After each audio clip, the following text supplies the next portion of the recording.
Advent of Code é um fenômeno cultural que acontece todo dezembro para os desenvolvedores de software.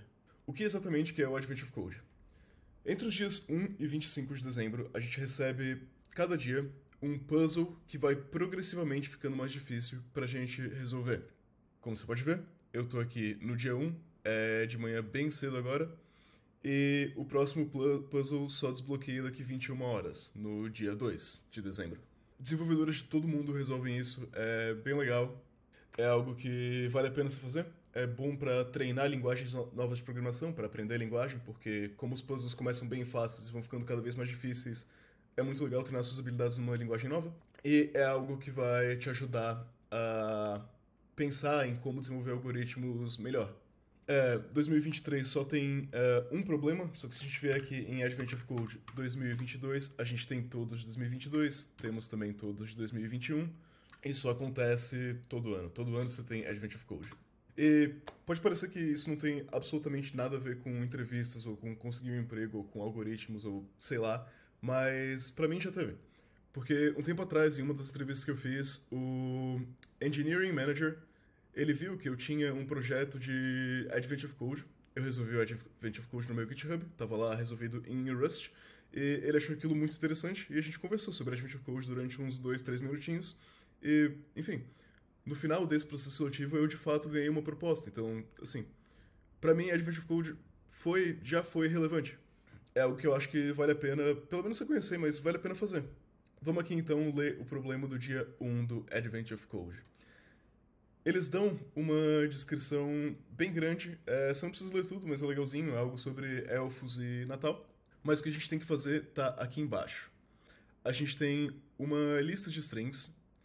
Para cada string, existe um primeiro e um último dígito. Esse primeiro e último dígito formam um número, então o 1 e 2 aqui formam o número 12. Aqui no caso do 7, o primeiro dígito é 7, mas só tem o 7. O 7 também é o último dígito. Então isso formaria o número 77. O que a gente precisa fazer é encontrar todos esses números, um número para cada string na nossa lista de strings aqui, e somar todos eles.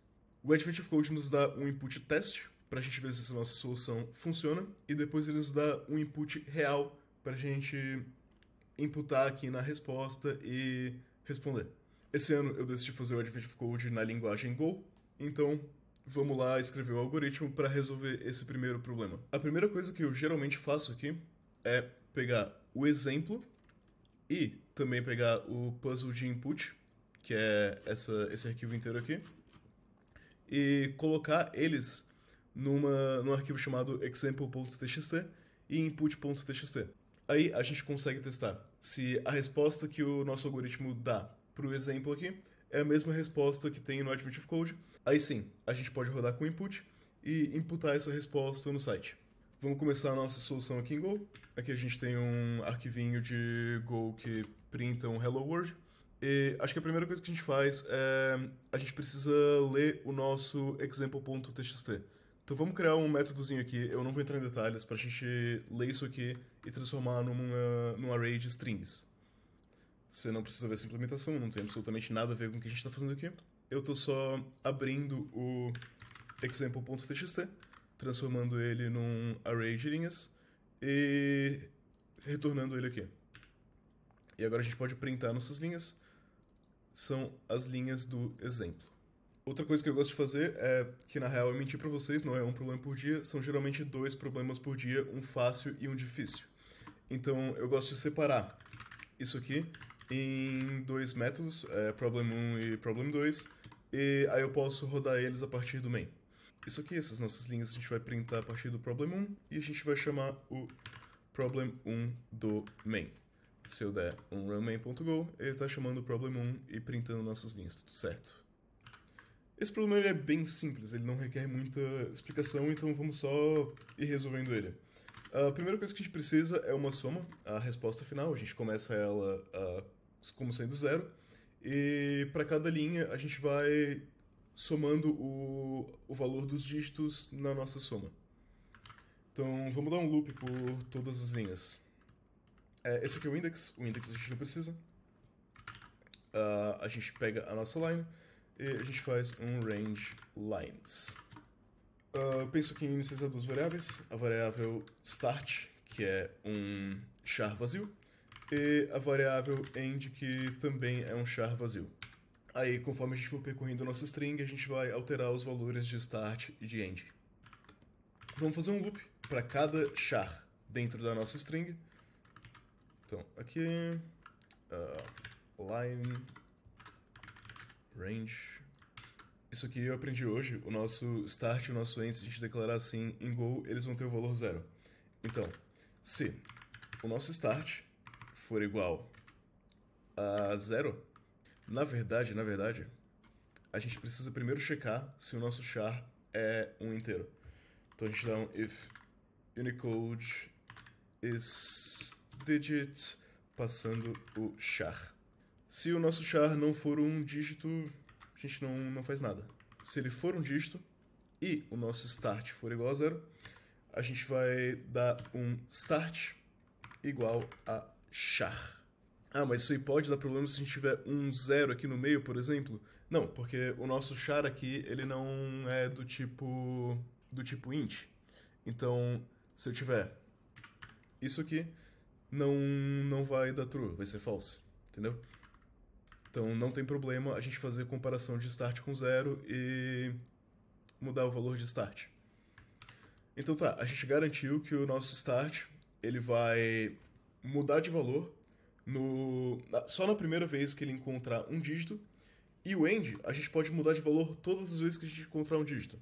Então eu posso dar aqui um end igual a char, porque conforme ele vai percorrendo o array, ele vai sempre se atualizando para o último dígito que ele encontrou, e quando ele terminar esse loop aqui, a gente vai garantir, quer dizer, a gente já garantiu que o start contém o primeiro dígito e que o end contém o último dígito. Agora a gente combina esses dois numa combined string. Eu casto eles para string, então eu casto meu start para string, eu somo com a string de end. Então isso aqui, agora a gente já tem algo assim, uma string representando o valor 12. Precisamos transformar isso então num int. Eu vou dar aqui um combined int string conversion ponto a to integer combined string. Agora a gente tem o combined int, o nosso 12 aqui foi convertido para 12. Só o que a gente precisa fazer é, dentro desse loop, para cada linha, somar isso aqui na nossa resposta final. Então a gente dá um sum mais igual combined int. Vamos printar nossa resposta, né? Ver se a gente dá um match no exemplo que eles deram pra gente e no que a gente fez aqui. Então print, sum, vamos rodar. Rodou. 142 de fato bate com a resposta. A gente tem aqui o nosso exemplo e o exemplo deu 142. Então tudo certo. Vamos rodar isso aqui agora com o... Ao invés de rodar com o exemplo, vamos rodar com o input real, que é aquele grandão que eu mostrei antes. Rodando com input real. Nos deu aqui a resposta 54.000 e tanto. Não copiem essa resposta porque ela é única para cada pessoa, então vocês não vão acertar com esse número aqui, provavelmente. A gente copia aqui, a gente cola 54.000 e tanto, dá submit. Essa é a resposta correta. E agora tem a parte 2 do problema. A parte 2 do problema é que, na verdade, alguns dígitos são dígitos. Então a gente tem aqui o 1, o 2, o outro 2 aqui. E alguns dígitos são palavras. Então a gente tem aqui 2 e o 9. Então, no caso, na primeira linha, não é 11. É 2, 9, 29. A gente precisa refatorar o nosso código. Ou então, o que eu gosto de fazer é criar aqui a função problema 2 para resolver o segundo problema. Isso aqui eu não vou resolver em vídeo. Eu vou deixar para você resolver por conta própria, preferencialmente hoje, que a gente está no primeiro dia, mas senão você pode voltar amanhã, tanto faz. E eu recomendo, eu acho legal você fazer o Adventive Code todos os dias. Ou até ficar muito difícil se não conseguir mais fazer.